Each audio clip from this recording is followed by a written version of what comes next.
What's going on, guys? Welcome back to the Coinist podcast brought to you by eToro. I'll be your host, Luke. We'll be discussing with top funds, analysts, exchanges, get current insights, hear about the trends, and also what guys like CZ, CEO of Binance, are building on these exchanges so you can buy and sell Bitcoin. Today, I'm joined by CZ, who is the CEO of Binance and the largest crypto exchange, really since they came into the space. They grew that quick. 2017, it was just a white paper idea. Today, they're now an exchange and a business that's done $1 billion in profit. Some people said it was the fastest unicorn in history, not even just crypto. So always enjoy talking with CZ, learning about his thoughts in the industry, where he thinks we're going, what the China news means for Binance and for the industry as a whole. We talk about manipulation happening in the market. We look at BitMEX versus Binance, a little trolling going on there, BNB token as well. We cover it all. So tune in, strap in. Hope you guys enjoy this one. Be sure to subscribe here on YouTube. Slap that thumbs up. It does help me out, helps other traders and investors hear about the show. And also, if you listen to iTunes and Spotify, I'm sure most of you already have, but hit that little subscribe button.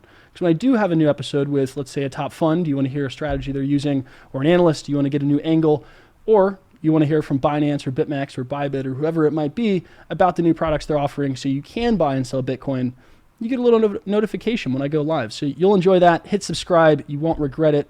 Appreciate all you guys for tuning in. I really do. Let me know who you want to see next as well. Drop a rating on iTunes. Drop a comment on this YouTube. And I'll be sure to get back to you and hopefully incorporate it in the next show. It's the way I like to do things. Before we get into that, I'm trying to keep these intros short.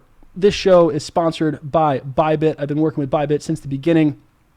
There's two things that I use to kind of rank how reliable and why I want to use an exchange. And Bybit, I would say, is extremely reliable. They have no overload if you haven't checked them out yet. The link is right down below this video, trading.bybit.com/venturecoinist. You get a free $10 just for signing up. So if you like to trade Bitcoin, if you trade XRP, and there's been a lot of talk about XRP lately with the Swell conference, if you like to trade EOS, whatever it might be, you can trade it long or short, so you can manage your risk, 1 to 100x leverage. Very easy to use. They just added cross margin, so it operates. BitMEX used that cross margin feature. Bybit has it. Bybit is incredibly smooth. No overload like some of the other exchanges I might have mentioned. Check out Bybit. You will not be let down. Also this month, the other reason you need to get an account, they have a massive trading competition. So even if your account isn't as big as you want it to be, you can participate in the competition, maybe win some Bitcoin. Thank you, Bybit, for sponsoring the show. Continue to enjoy working with them. They are solving the problems that traders won't fix. Thank you, Bybit. Now, without further ado, guys, let's get into the show. This one's such a good one. I have a ton of episodes coming up. We're talking with Tom Shaughnessy of Delphi Digital, the best analyst, I think, in the space. You're going to really enjoy that episode about smart contract platforms, looking at ETH versus other platforms. After that, I'm still having on Mark Lamb, so you guys can hear about how you can make money betting whether or not Libra is going to happen or actually launch. I know that's a hot debate right now. Now you can actually have skin in the game, put your money where your mouth is. If you think it's going to launch, you'll probably make money. If not, we'll talk about all that in the show. But those episodes are coming up. Today, I'm joined by CZ. Thank you all for tuning in. Enjoy the episode. Ladies and gentlemen, it's time!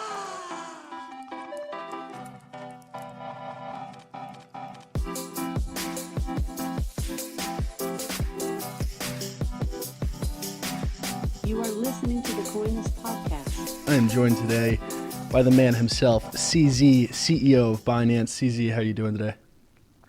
Good. How are you? How are you doing, Luke? Doing all right, man. You're on the road. I think we talked about that right before. You're kind of always on the move. But where are you headed right now? Where are you? What's next for you? So I'm actually just stopping by Singapore. Landed this morning and been taking off again now. So So just always on the road traveling. For the last couple of months or so, I actually have been spending quite a bit of time with our product teams. So we've been rolling out a few products. But now on the road, I think there's a couple of conferences in the next couple of months.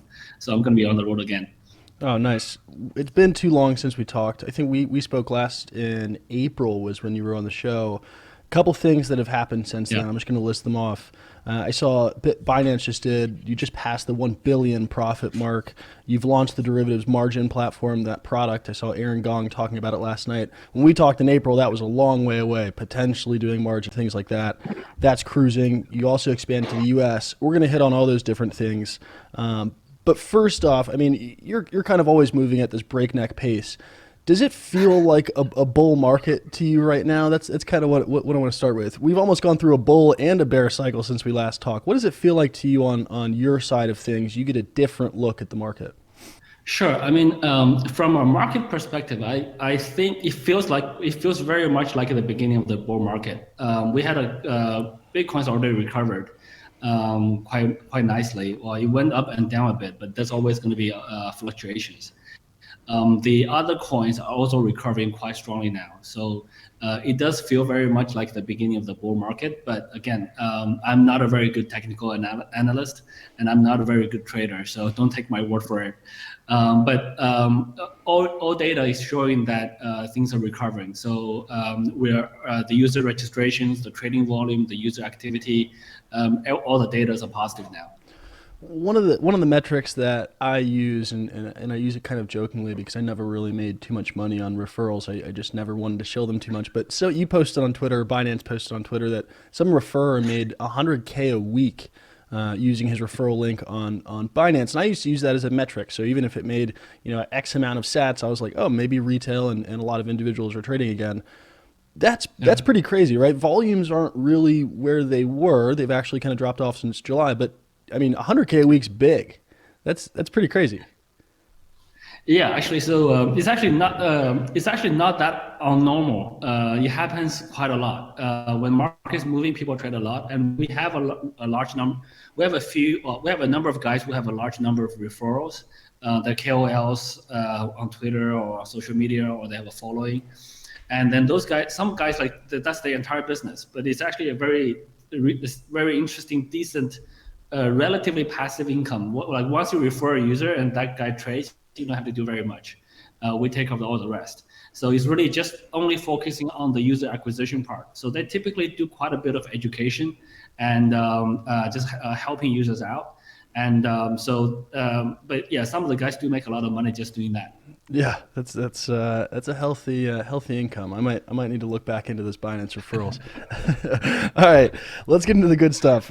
The bull market and this run, you joked about that meme that was on, was that on Reddit? The person that predicted we'd be at 16K, and everyone was saying, "Oh, we didn't make it to 16K. This is brutal. Maybe it's a bear market again. We've now pulled back from 14K. I don't think it looks so bad." But you talked about, look, we'll see 16K in due time. You're not making the prediction. You're just saying, look longer term. Don't be so worried about the shorter term. One of the things that has supported people's confidence that we will get back to numbers like that is this China narrative. What are your initial thoughts before we dive in and pick apart some of the things there? What are your thoughts on Xi Jinping announcing, look, blockchain's an opportunity, China needs to be in this? What does that mean to you?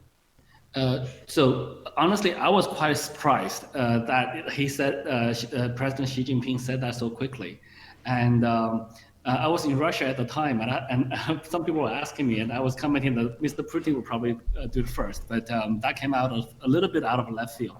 But the environment actually in China is pretty positive for blockchain overall for the last few years. In 2017, China issued a memo. They don't really want exchanges to operate in China, but they are always pro-technology, pro-blockchain.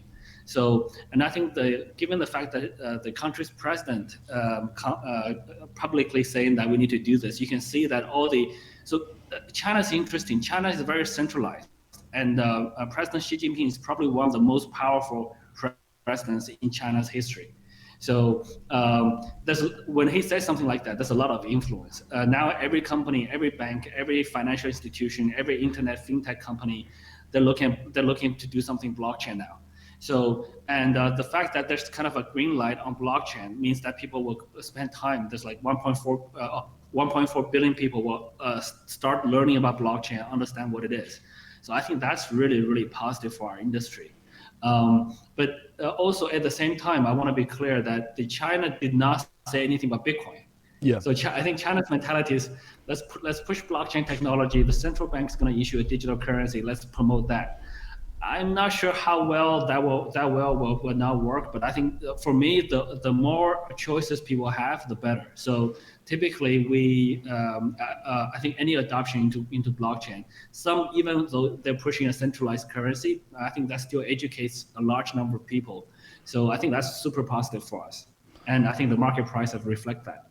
Yeah, one of those things that I didn't consider, and you touched on this. I talked to another exchange owner based over there in Hong Kong, and he was talking about just by Xi Jinping saying that, it now gives the green light of the government to pretty much invest in all these companies. I think they made their first investment in an actual Bitcoin company with BitPi, right? So even though they didn't say Bitcoin specifically, it now, things are going to be subsidized. You have the green light. Companies are incentivized to kind of be in that behavior. I remember not too long ago, I think this was on Laura Shin's podcast, you had to leave China, or you chose to leave strategically with Binance, right? Wasn't part of Binance based in Beijing or China back then?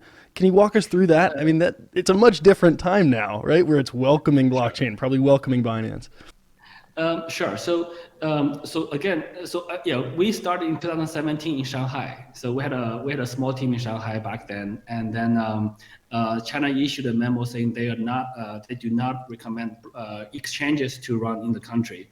So a number of exchanges shut down. Yep. A number of exchanges moved out of China. We're one of the first. We actually moved all of our infrastructure out of China a week before that announcement came out. So that was a little bit tough for our business, but actually we actually benefited from that a little bit as well, to be honest, because we're based in China. We moved out, we didn't shut down, and we had a very strong reputation in China. That actually helped us to gain some of the users that were leaving the other platforms. But I think today, I think. The message so far is that the blockchain technology is promoted. So all the blockchain projects, like guys who are doing blockchains, like I don't know, faster, better blockchains. Those projects like Neo, those projects are going. The price is going back up quite a bit. Sure. And the fact that a bank invested in BitPi, which is actually a Bitcoin wallet company, you can't really separate the two, right? So if you want to understand, if you want to have strong teams in blockchain, most of them have something to do, or their product have something to do with Bitcoin at a minimum, probably plus other cryptocurrencies. Yep. So I think this is a very positive thing for our industry. I think there will be more legit investments, and all the VCs are looking at this space again, where for the last year or so, they kind of moved away from our space a little bit. So I think a lot of the money will pull back in. One of the things, and then we'll move on from China and focus more on the derivatives, which were, like I said, a long shot last time we talked. So I'm pretty interested to get your perspective there. But one more thing with China and with Asia, how much of your business is still Asia, right? You've been focusing on that region for a while. I know that BitMEX, when I talked to Arthur, he kind of said that's one of our main regions. And I don't think that here over in the West, we understand that too much. How much of your volumes are made up by Asia? How much of your trader base is there? I think a fairly large majority. I think a fairly large majority, to be honest. Most people don't understand. Most people still think that the Western U.S. markets are the largest, but there are a number of things that are larger in China or in Asia specifically overall. I mean, even Japan was very big on trading when they first recognized Bitcoin as a currency, as a legal currency, yeah. And Singapore is very progressive in terms of these regulations on cryptocurrency. It's very open, very clear, very cooperative. So a lot of action is happening in China or in Asia. And then if you look at mining, most of the mining power comes from China as well. Mm. So Asia is actually a very, very active atmosphere. So whereas I think there are more restrictions, or the pace of change is slower in some of the Western countries. So Asia is moving really most regulators or most guys I talk to in Asia, they want to grab this. They see this as an opportunity to improve their fintech industry rapidly. So they're spending a lot of money. They're spending a lot of energy on it. Grow, get funding, all those different things. Getting into Binance specifically, I joked with Catherine Coley. I had her on the show not too long ago. We were talking about Binance US, and I said, last time I talked to CZ, there was no plans to move into the US. There's no plans for margin. You've now done all these things. Are you keeping them under wraps? And she was laughing. She said, no, I think we just moved that fast. Binance derivatives have definitely been one of the biggest things, and we're seeing a ton of exchanges kind of migrate into this zone, even if they only offered alt trading and spot trading in the past, like you. I imagine derivatives are going to increasingly become a bigger part of your business. How has that launch gone, just from a big picture? Why'd you move into the derivative space, the future space? So basically yeah. So last time we talked was like April, Yeah, it's like April. March-ish. Yeah. Yeah, April, right? So at the time we were still focused on launching Binance Dex and Yep. a number of those projects. So margin wasn't really on the priority list, but then users keep asking for it. Sure. So we are very user driven. So when a large number of users suddenly ask for it, we talk to a few of them. Some of them are like real traders. They have real legit, real large volumes on Binance, and we know them well, and they give us real reasons on why that's needed. So then we said, well, if that's what the community wants, we should provide that. We should provide that tools for liquidity discovery. So we launched margin first, and that grew very quickly. A number of people using it, but the margin leverage is like 3x. I think we just increased it to 5x for some coins. Mm-hmm. It wasn't enough for some of the traders. So margin futures are not for everyone. It's a small subset of traders who use it. But the guys who use it are typically large volume traders.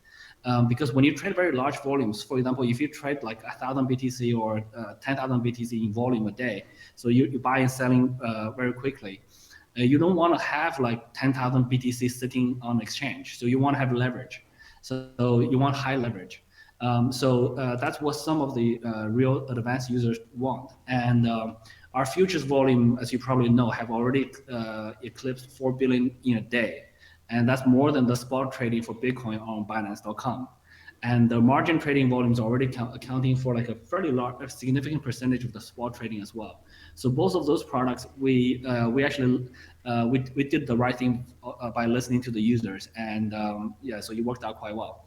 Yeah, it's been successful, and we're going to get into that. There were maybe two hiccups. I'm just curious to get your thoughts here, more than they were mess ups at all on your side. There's a bit of a trolling going on back and forth between you and Arthur Hayes on Twitter, and for me and for a lot of people, I think it was refreshing to get away from the Bitcoin versus Bitcoin Cash or Bitcoin versus Ethereum. For once, it was like, oh, now we get a Binance versus BitMEX. What was that, ribbing about? Are you and Arthur friends? You guys were joking about the terms for the futures thing being used. Sure. So first of all, Arthur Hayes and I are very friendly. We have dinner whenever we are in the same city. So we usually have dinner with. We're gonna have dinner in a week or so in Singapore, with a close group of friends. So we attend conferences, etc. So he and I are on very friendly terms. When we did futures, we had two projects going on. So we were doing our own internal project, what we call the Futures A, and then we also acquired a platform called JEX, JEX. Mm-hmm. And JEX is a Chinese team. They actually did plagiarize some of the documentation from BitMEX. Mm-hmm. So I did not know that. I didn't discover it until like it was posted by the Twitter account on Twitter by the Twitter account for BitMEX. Yeah. So I'm like, well, that's actually not a bad thing, to be honest. Well, I apologize for it sincerely, but from a marketing perspective, it actually gives now all the BitMEX users are knowing that the JAX is running a futures platform. But I did apologize, and so he gave his nod of approval. But then a couple of days later, I think I said something about the auto deleveraging mechanism. Yeah. And well, I was talking about the auto deleveraging mechanism, and then I meant about something else that was our innovation. And Arthur's like, wait a second, we invented that. Well, actually, no, they were the guys who did it first in the crypto space.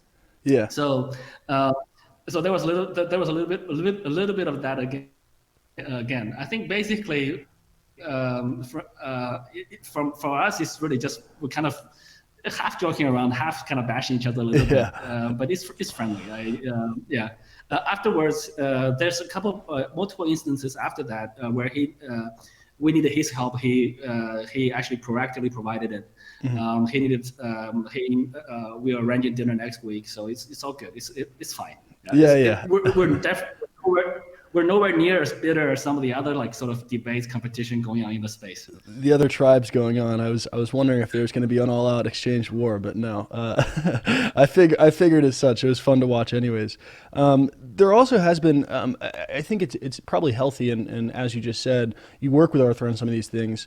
If you guys need help there, if you know those type of innovations, obviously you're competing in some regard for revenues, but in a lot of ways, the industry is healthy if every exchange is successful and we have good infrastructure here.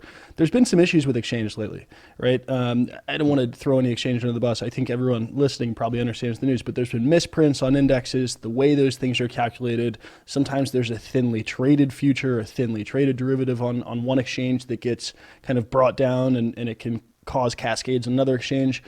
How does Binance prevent that? And what are your thoughts there? I mean, is that a serious issue? Just on CME, we had a gap down to 8,400. Like that happens on regulated exchanges too. Bitcoin's volatile, but is it a serious problem here? And what are you doing to work on that? I think things actually are getting a lot better today than when it was like, I don't know, 2 years ago or 4 or 5 years ago. Sure. So number one, the liquidity is much higher. So Bitcoin is trading at a much higher liquidity. And there's a lot more traders. In any system, you can't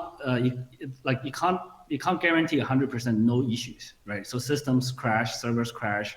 Some guy misplaced a trade, and they drive the price way out of whack. And then there are issues with the exchanges as well. So but with every iteration of a product offering, things get better. So I think Binance's product offering is we did a lot of work so that there's those kind of stuff doesn't happen that often on Binance. So, but I wouldn't guarantee that it will never happen. So sure. I think basically, as a trader, as a user, you gotta look at the cumulative history of things happening, and you gotta judge the risk of those things happen. Some exchanges do it quite well.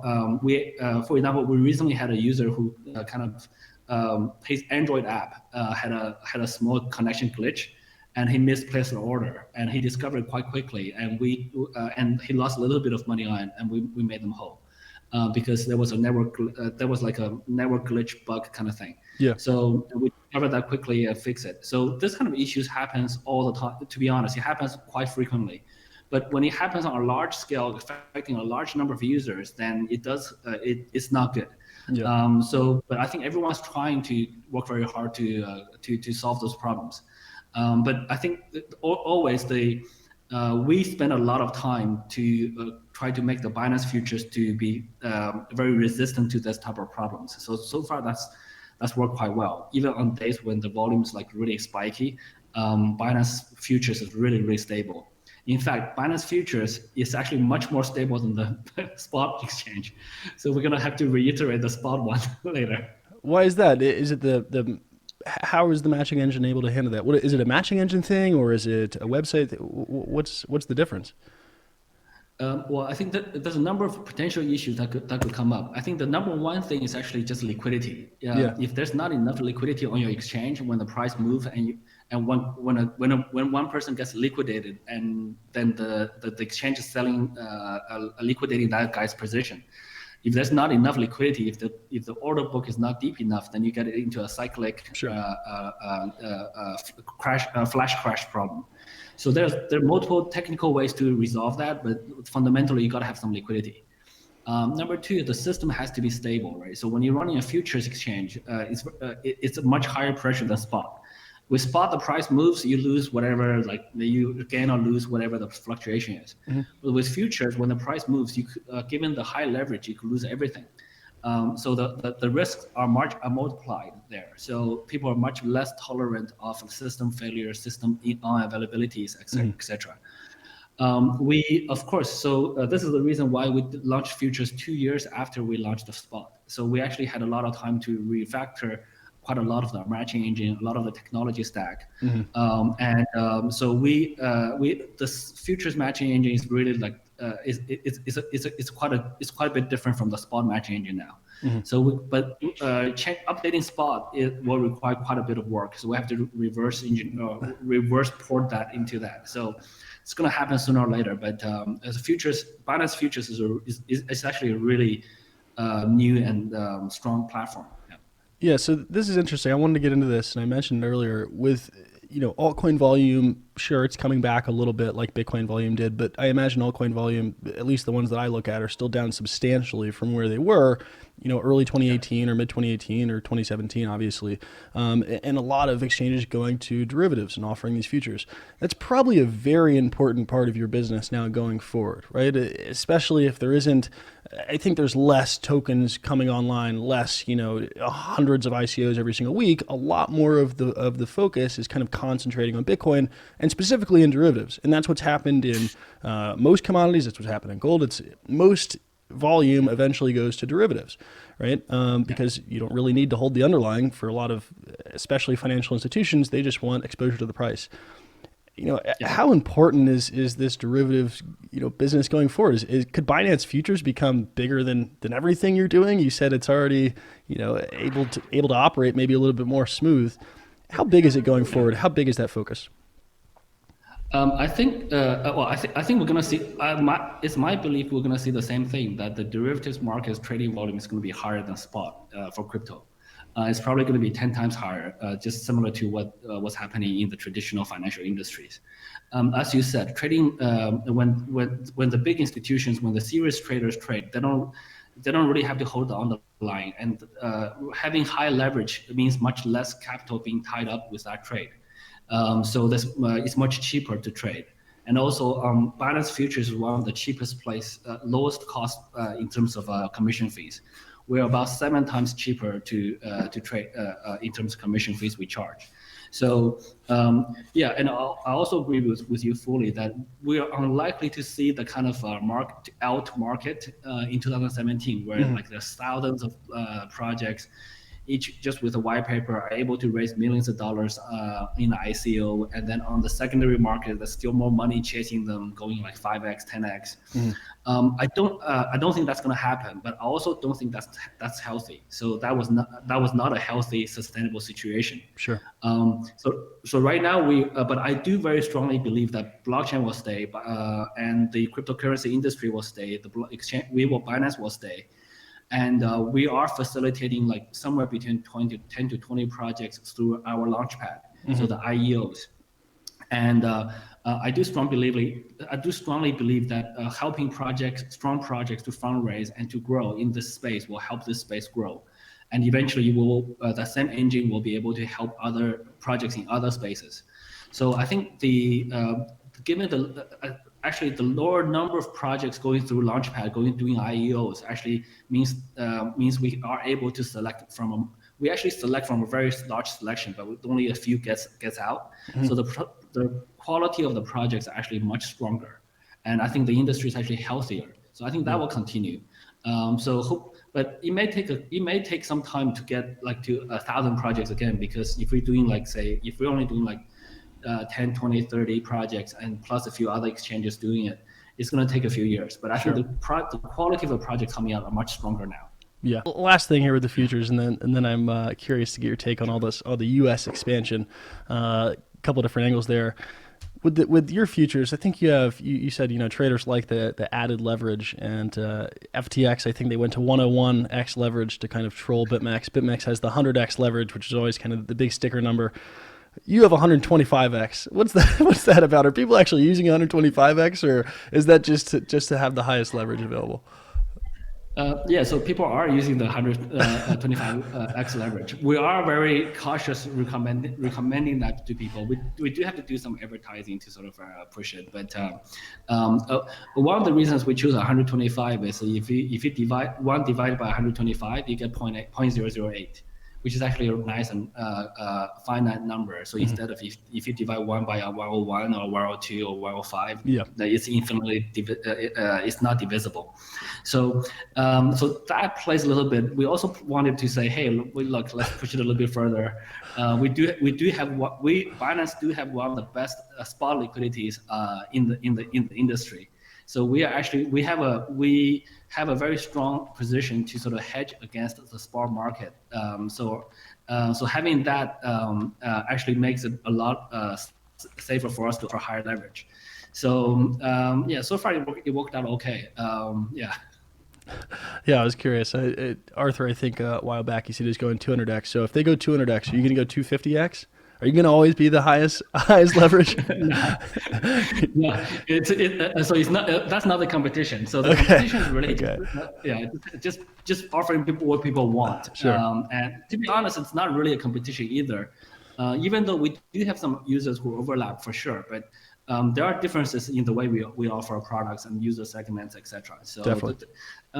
there's some overlap, but I think we both recognize we need to grow the industry bigger, not just sort of compete for market shares in a smaller industry.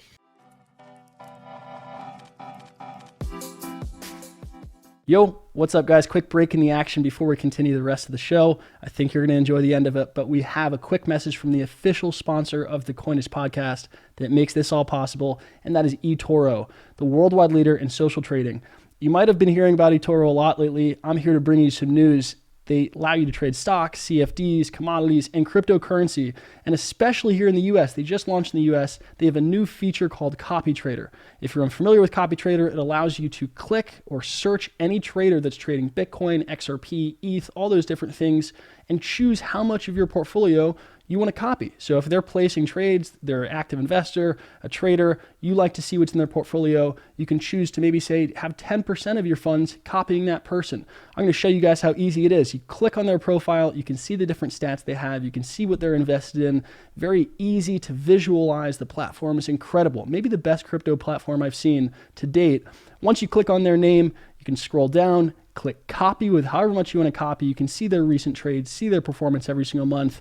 eToro is allowing you to copy top traders in the industry, manage risk, and also trade for yourself if you want. So eToro, a regulated US exchange, offering US traders a place to trade. Thank you, eToro. If you're watching, hit that link right down below this video to get set up. It takes a few minutes. If you're listening, head on over to eToro.com. That's all I got. Enjoy the rest of the show.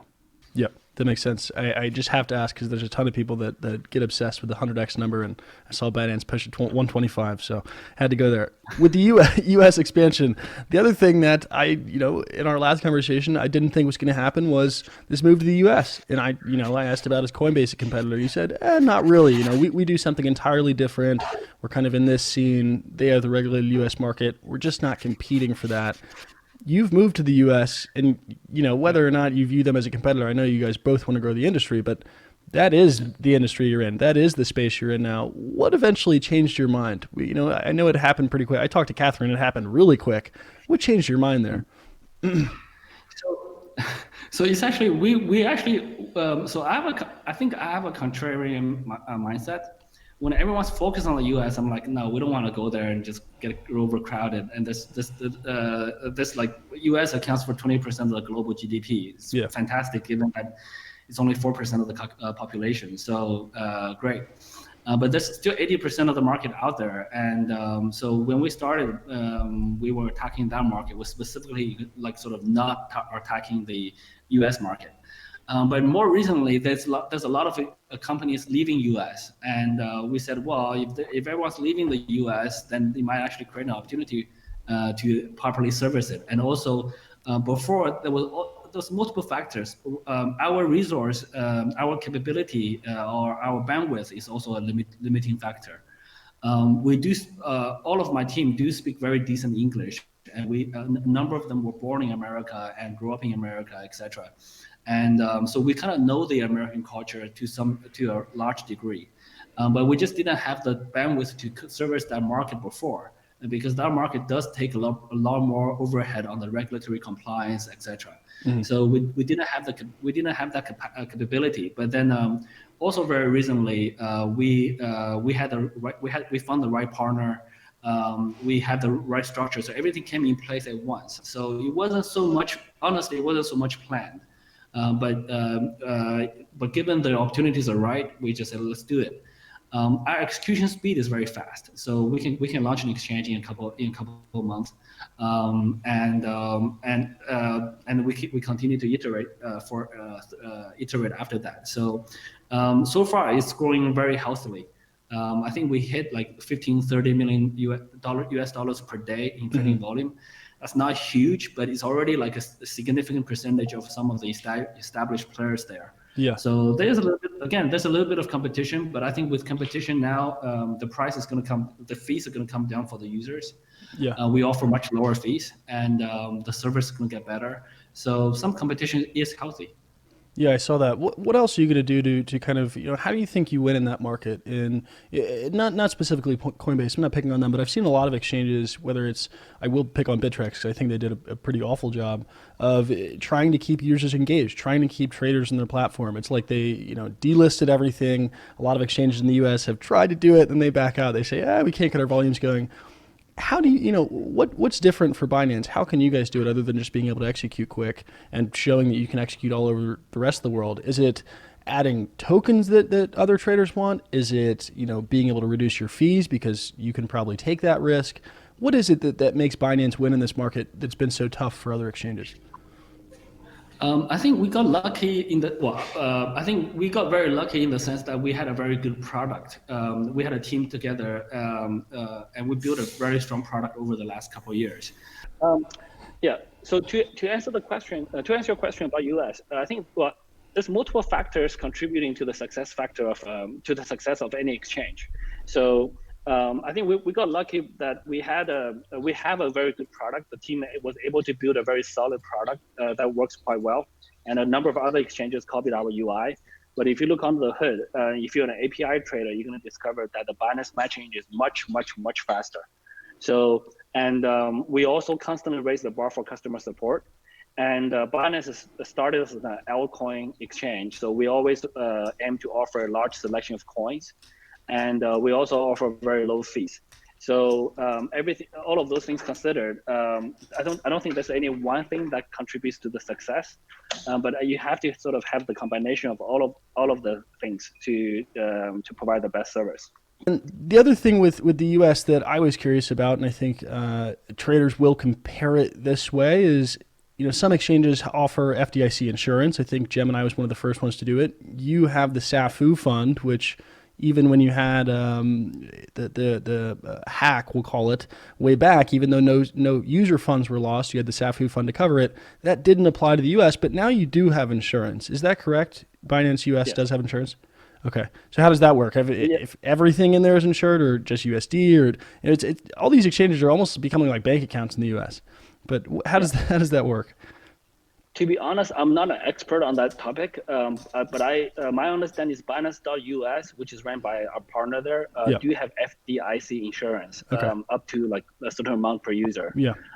So what they said, it was very expensive. I actually don't know the details. Yeah. But they do offer it. I think that's what's available in the US. And on top of that, Binance US also have the safety fund. So they do reserve 10%. Oh, wow. I believe they do reserve 10% of the revenue for emergency events, just like Binance.com. And that worked out quite well for us in the past. So, and to be honest, at the end of the day, I think most exchange, at least for Binance, I think we will always stand behind if there's an issue that's caused by the exchange on the exchange side. Yeah.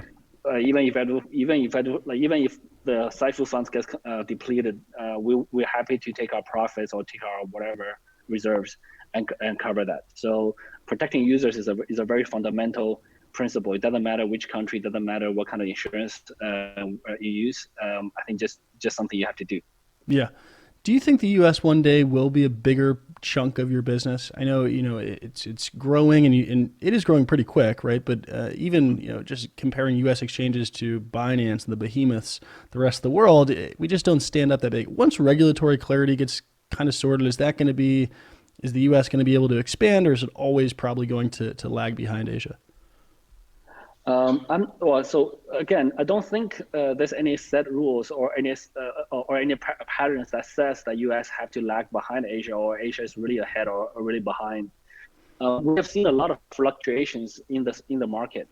So back in 2014, I guess 2013, Mt. Gox was like the biggest exchange, and they're operating out of Japan. And so Japan has all the trading volume, like 80-90%. Yeah. But then that didn't last. And then Japan had Mt. Gox had the issue, and then Japan had zero volume.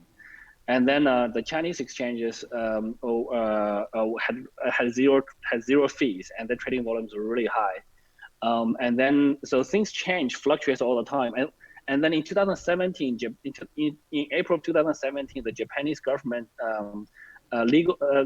recognized Bitcoin as a legal tender, legal currency. And then again, there's a number of exchanges, the volume shot up again. Mm-hmm. So there's always back and forth, and things could change pretty quickly in our space because most traders have multiple accounts on multiple exchanges, and so they can move very quickly.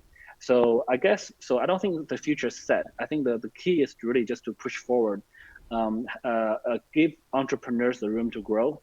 I know we're in a new industry, but there are bad players, there are risks, there are users, there are people getting hurt and getting scammed, but there are still good people, right? So just because one guy gets scammed, it doesn't mean the rest of the industry is bad. Yeah. So I think basically as long as we give people the freedom to the entrepreneurs the freedom to grow in a healthy way, I think then you could change any minute. The U.S. has a very strong fundamentals, right? The entrepreneurship, the Silicon Valley, the land of the dreams, all of that stuff is really, really strong. So it's very hard to tell, but we're always on our toes. So we do hope that U.S. do grow quickly, and for us, we don't like. I'm very country region agnostic. We just want to provide the best service to users anywhere that wants to use us, that can use us. So. Yeah, so for me, like I love Americans, I love Chinese guys, I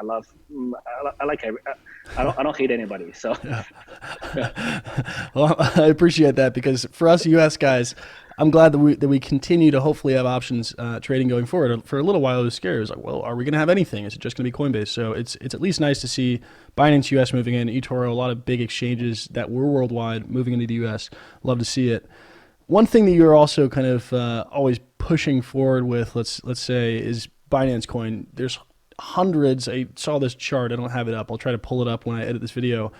Hundreds of different utility options for Binance Coin. A while back in our conversation, you were talking about, maybe there won't be so many just white paper ideas that get funded and it turns into, whatever. A lot of them fail. Some turn out well. You were that not too long ago, right? In 2017, it was just a white paper, and now it's blossomed into an exchange that's done $1 billion in profit and a coin that has utility in your exchange and in the ecosystem.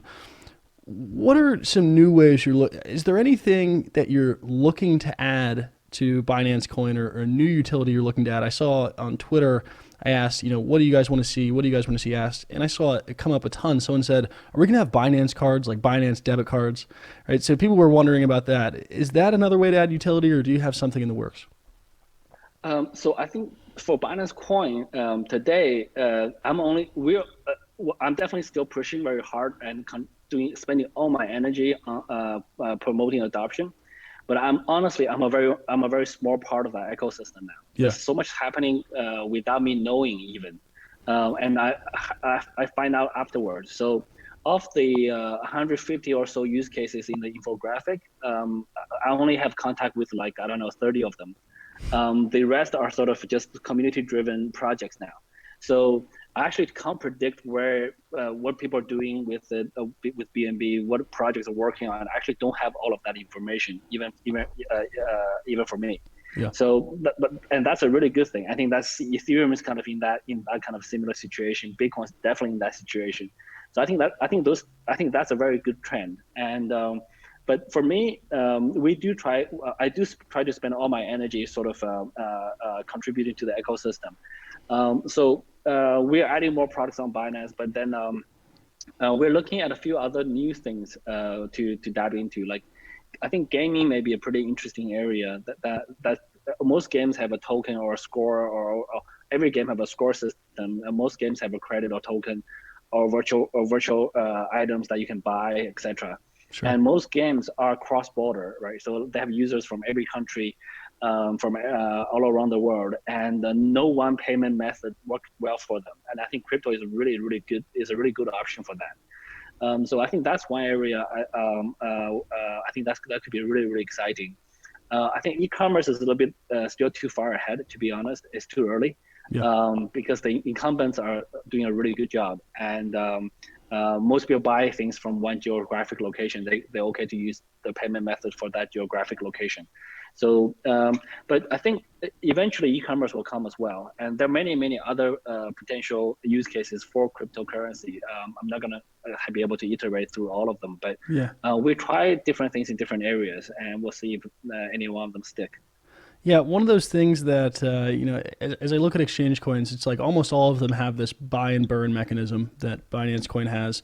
A lot of them have some way to almost represent a yield, right? A lot of them, I don't know if they're replicating you, right? There were exchange coins before Binance Coin, but a lot of them have kind of these same features. One of the features that I saw suggested on Twitter by Nick Carter, co-founder of Coinmetrics, he was talking about, the first exchange coin that just does a straight up revenue share built in will be massive, because right now there's all these buy and burns. It kind of can replicate that based on revenues. Have you ever looked at that? If you were to actually do an explicit revenue share, is that not even something? I know you said you're not involved in all those decisions. Have you at least thought about it? Absolutely. So I don't necessarily agree with that assessment, to be honest. Actually, in fact, I don't agree with it. I have a very opposite view. Many exchanges have tried a direct revenue split, and with a much higher percentages, 50%, 80%. Some even did 120%, like with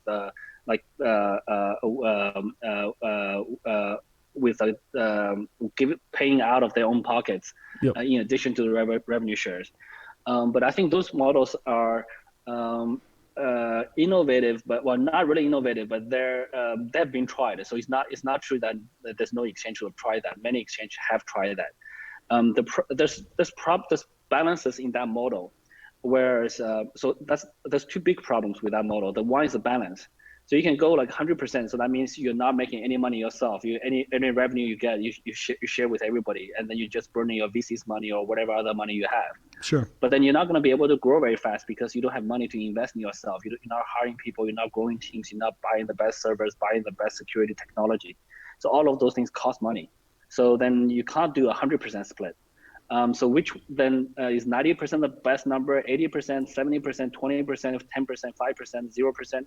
Which number is the best? It's not very clear, right? So that model have been tried. So I think, I don't think that works. It works as well as people think. And number two, the most important reason is, I think if you truly have a decentralized coin that's used by like 150, 200 different projects, and the utility value in that is stronger than revenue value from any single exchange. So I think Binance do contribute to the coin value for sure. But Sure. When you associate the strongly with just the revenue from one project, even with an exchanges, the large exchanges do make decent money, but smaller exchanges don't make any money at all. In fact, most of them are losing money. Yeah. And there's a lot of risks associated with it, etc. So, but fundamentally, revenue from one company or one project does not eclipse, is not stronger than 150, 1,000 projects using your cryptocurrency as a means of utility, right? So you can use it in their ecosystem somehow. So there's that multiplication factor that you can achieve with a true utility coin, where you can't achieve with pure revenue, which you classify that as more likely, probably closer to security. Yep. So so the fundamental one extreme way to look at it is you can buy shares in a company in NASDAQ stocks. That's exactly what that description is. Or you don't need cryptocurrency for that. Like today, you can buy stocks anywhere, or you can buy Bitcoin. Bitcoin does not represent any security, but Bitcoin over the last 10 years have outrun, I think, every single security. So I have a different view on that. I think Nick, he's a very smart guy. He's a very in-depth, thoughtful guy, but there are times where we have different views. Okay, makes sense. Had to go there. I thought it was at least interesting, especially since a lot of these exchange coins kind of represent a yield anyways, but I can see your point there. One of the things that just came up with another token, I have to ask, Stellar Lumens announced that they're going to burn 50% of their supply. Since you do a buy and burn, is there a future where Binance, you come on here one day and you announce, Luke, we're burning 50% of our supply? Do you think that, could you ever do that? Would you ever do that? It seems a little bit ridiculous to me, but I'm curious your thoughts. All right. So we actually committed to burn 50% of the total supply from the first day, from the Okay. initial, yeah. But I'm saying But another one, like out of nowhere, you come on and you say, we're going to burn another 50%. Is that something, you would do? so I think burning only works to a certain extent, to be honest.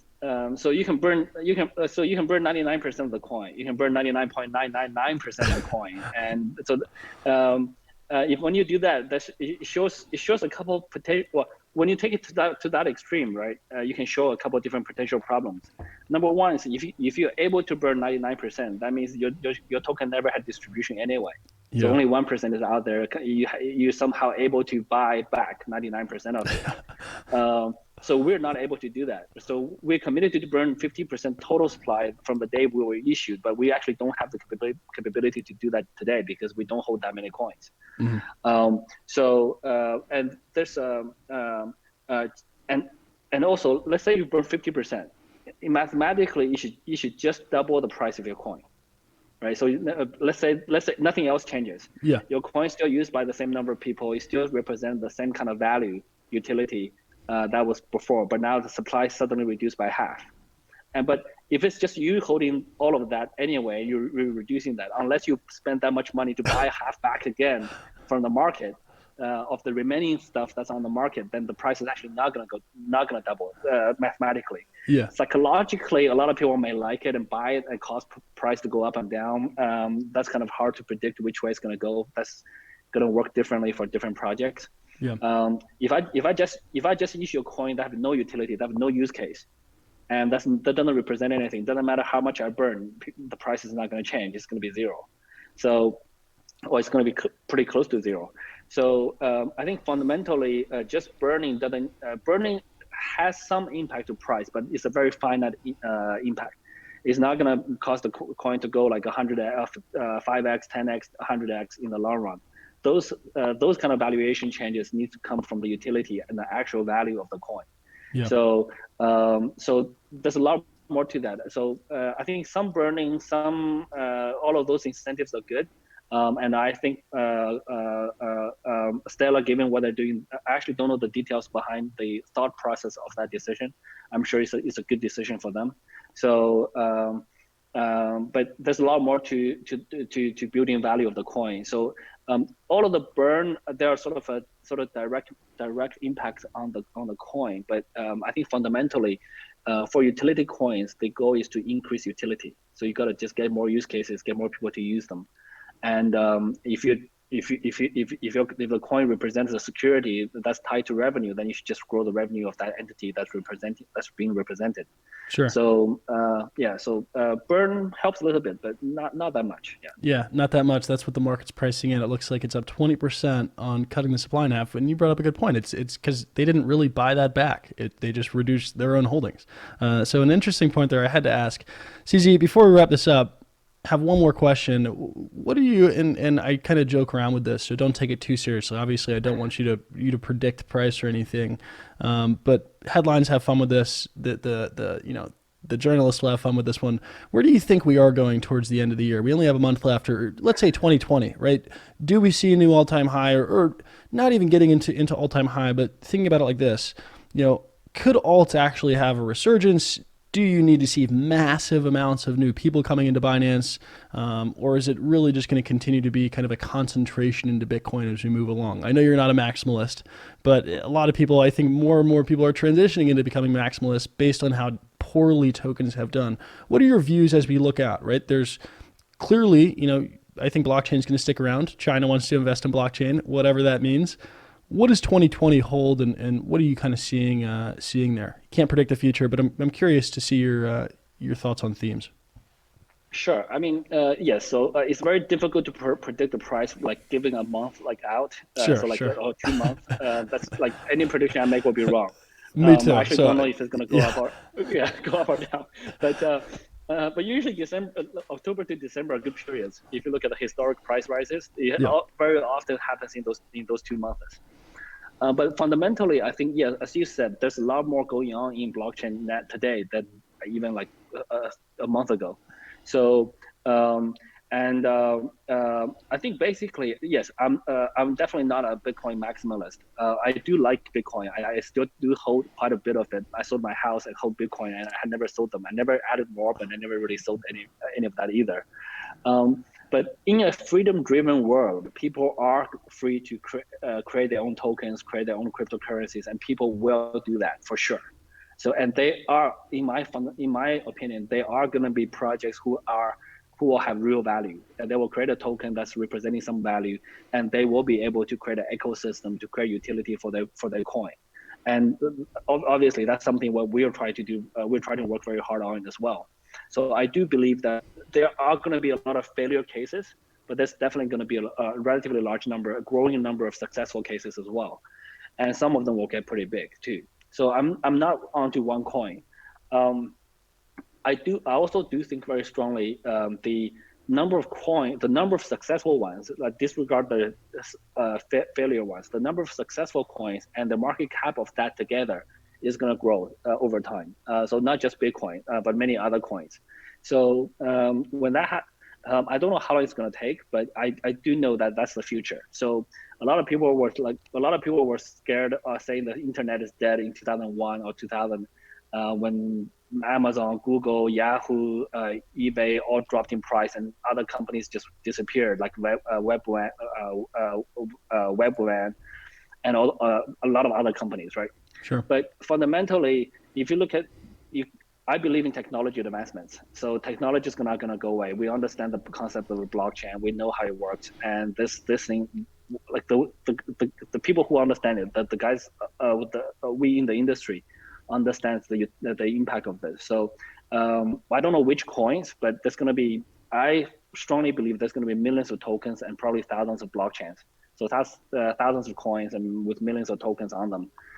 That will have decent value, like, I don't know, 5-10 years from now, and that's going to be a pretty complex and interesting world. And a lot of people cannot visualize it just yet, but I think people are going to need a lot of exchanges. So yeah, that's why we're here. I'm having a hard time visualizing that, but in 5 or 10 years in the future, if we have millions of coins and thousands of blockchains, CZ, we're going to need a full day to have this podcast. We're going to have a lot to talk about.